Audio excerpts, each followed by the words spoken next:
Hello and welcome to one more video here at Lorino Assist. This is an 8 video series. I already spilled the beans. It's an 8 video series on language learning and mindset shift. This is already video number 5. So if you haven't seen the previous videos, please go back to the playlist and have a look at it. Welcome back to everyone who's following the series, and welcome to you that are arriving for the first time today. On our previous video, we talked about resisting instant gratification, but even with the best intentions, we all face that moment of procrastination where starting a task feels just impossible. Maybe it's writing an essay, cleaning your room, or practicing English. The tasks look so big that you just freeze or run away from it. I have been there too, but I have got a ridiculously simple trick to break through that procrastination wall. 2 minutes rule. This little strategy is going to help you start any task, anytime, no matter how much you don't feel like doing it. Here is how it works. If a task feels overwhelming, shrink it down to something you can do in 2 minutes or less. Just commit to those 2 minutes.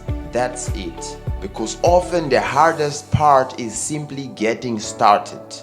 And once you start, momentum carries you forward.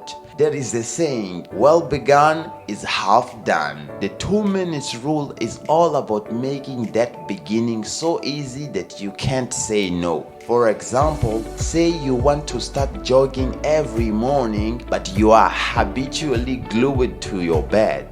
The full task, jogging for 30 minutes, might make you cringe. So scale it back. For that one, just put on your running shoes and step outside for 2 minutes. You don't even have to run. Just get out of your door. Anyone can do 2 minutes, right? Or you need to study for an exam. Promise yourself to study for 2 minutes. Maybe read 1 paragraph or review 1 flashcard. Too lazy to clean your house? Tell yourself to clean for 2 minutes, or even just clearing 1 corner of your desk.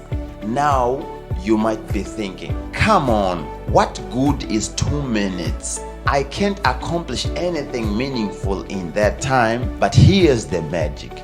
The point isn't the 2 minutes of work. It is a gateway to getting into the zone. Once you have started, you often normally continue.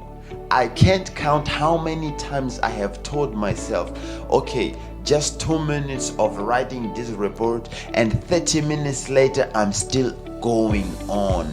Starting is the spark that often leads to the fire of productivity. This isn't just a feel-good idea, it is a proven tactic from habit experts. Think of it as tricking your brain. You remove the pressure of the whole task and your brain goes, oh, 2 minutes? That's nothing, sure. You overcome that initial resistance, and then once you are in motion, inertia keeps you going. Physicists say that an object in motion will stay in motion. That's true for us too. The hardest part is overcoming inertia when you are rested, aka lying on your bed or on your couch. This 2 minutes rule is like a gentle push to get you rolling. To make it work, it helps to pre-plan your 2 minute starter task. For any goal, ask yourself, what is the 2 minute version of this? If your goal is to read more, the 2 minute version might be to read 1 page. If you want to clean your house, set a timer for 2 minutes and put things on their places. By defining these mini tasks up front, you know exactly what to do when procrastination strikes. I used this rule to build myself this waking up early habit. I told myself I would just leave my bed for 5 minutes and sit on a chair. Okay, I know I cheated a bit. Instead of 2 minutes, I put 5, but the idea is still the same. I literally set a timer of 5 minutes and sat on a chair early in the morning, 4 a.m. without doing anything, just waiting for my energy to burst so that I can understand, my brain can understand that I'm already out of bed. At first, I often got back to bed when the timer rang, but after a week or so, an interesting thing happened. I usually didn't want to go back to bed. I was already ready for the day. My blood was already flowing. So I thought, hey, I can just start my day and do this almost every day because it's just easy like that. A few months later, and here I am. Now it's 4:30 and I'm here recording this audio. You see what it means? And it was just 5 minutes. One reader of James Clear, the author of Atomic Habits, even used this one to lose 100 pounds. He went to the gym each day, but he just allowed himself to leave after a few minutes.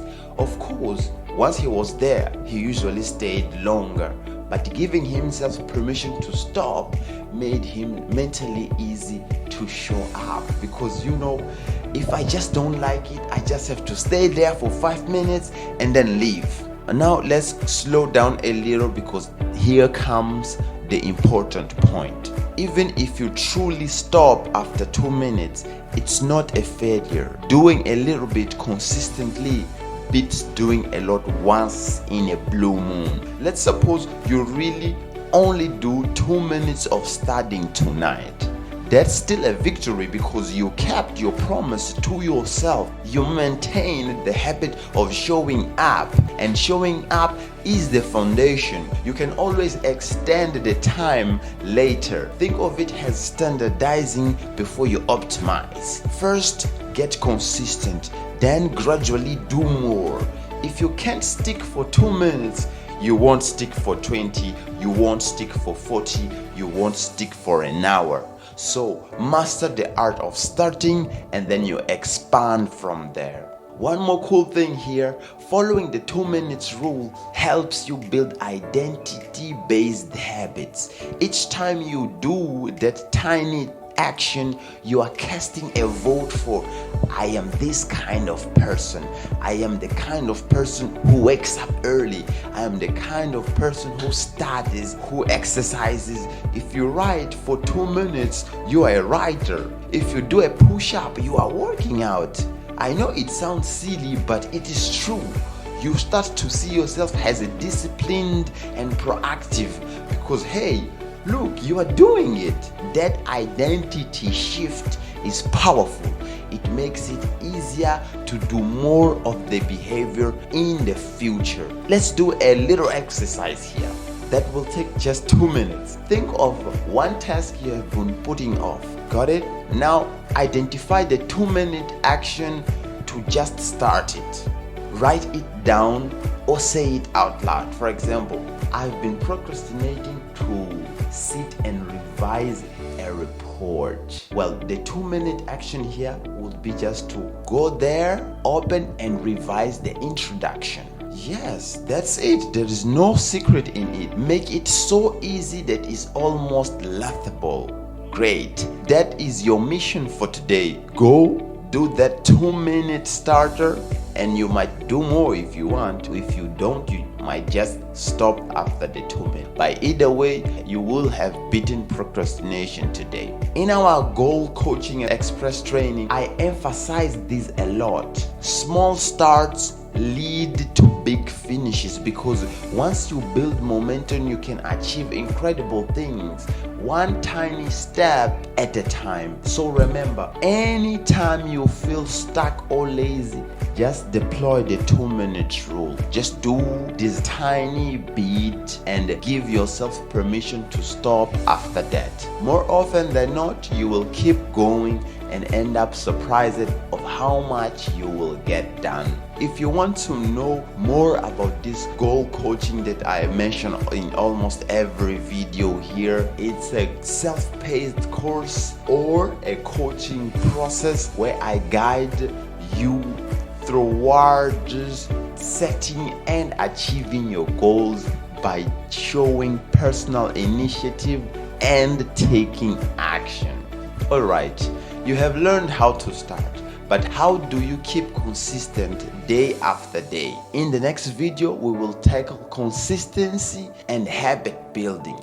Essentially, how to turn these 2-minute starts into lifelong habits that run on autopilot. We will talk about making excellence a habit, not an act. Are you excited? Because I am. Until then, happy starting. Now go take those 2 minutes and conquer that task you have been avoiding. Lorino Assist out.